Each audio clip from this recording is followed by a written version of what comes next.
BPL വിഭാഗത്തിൽപ്പെട്ട ആളുകൾക്ക് ശരിക്കും ഇൻ്റർനെറ്റ് കണക്ഷൻ, K-ഫോൺ കണക്ഷൻ എന്നാണ് അതിൻ്റെ പേര് തന്നെ, കൊടുക്കും എന്ന് പറഞ്ഞുകൊണ്ടൊരു സർക്കാർ പ്രഖ്യാപനം ഉണ്ടായിരുന്നു. കുറേ നാളുകളായി ഈ പ്രഖ്യാപനമൊക്കെ വന്നിട്ട് അതും ഇഴഞ്ഞ് ഇപ്പോൾ ആർക്കൊക്കെ കൊടുക്കണമെന്ന് ഇപ്പോൾ ഒരു തീരുമാനമായി. ആർക്ക് കൊടുക്കണമെന്നുള്ള തീരുമാനമേ ആയുള്ളൂ, കൊടുത്തിട്ടില്ല. ഉടനെ കൊടുക്കുമെന്ന് പറയുന്നു. ഇത് കുറേ നാളായി നമ്മളെല്ലാം കേൾക്കാൻ തുടങ്ങുന്നുണ്ട്. ഉടനെ കൊടുക്കും. പക്ഷേ കൊടുക്കൽ മാത്രം നടക്കുന്നില്ല. പക്ഷേ ഇനി ആർക്കൊക്കെ കൊടുക്കണമെന്ന് തീരുമാനിച്ചിട്ടുണ്ടോ? നമുക്ക് ആ സുഖമെങ്കിലും നമുക്കൊന്ന് കേട്ടുകൊണ്ടിരിക്കാം. ആർക്കൊക്കെ കിട്ടും അത് നിങ്ങൾ അറിയേണ്ട കാര്യമാണല്ലോ. നിങ്ങൾക്ക് അതിൽ പെടുമോ എന്നുള്ളത് നമുക്കറിയണമെന്നല്ലോ. ഇത് സൗജന്യ ഇൻ്റർനെറ്റ് കണക്ഷൻ പദ്ധതിയാണ്. ഇത് 14,000 കുടുംബങ്ങൾക്കാണ് ഇത് ആദ്യഘട്ടത്തിൽ നൽകുന്നത്.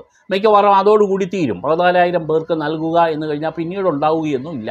കാരണം സർക്കാരിന് ദൂർത്തടിക്കാൻ ഒരുപാട് കാശ്